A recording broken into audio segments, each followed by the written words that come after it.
অনেক রাত্রে একটু কবর জিয়ারত হচ্ছে, যে যেখানে আছে সেখান থেকে একটু জিয়ারত করে নিও। লিটন আসছে সবাই আমার জন্য, দুলো ভাইয়ের জন্য, সাথে বড় ভাইয়ের জন্য। বড় ভাইয়ের জন্য অবশ্যই। হাতে কবর নাই।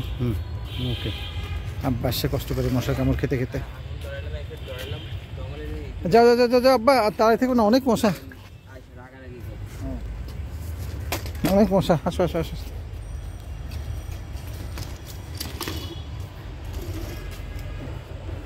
মুখটু খা করে না, বা মশা ঢুকে যাবে। আচ্ছা, কষ্ট হয়ে গেল। ওকে রিটার্ন চলে আসো বাসাতে, যা আব্বার জন্য মশাই না কাটে।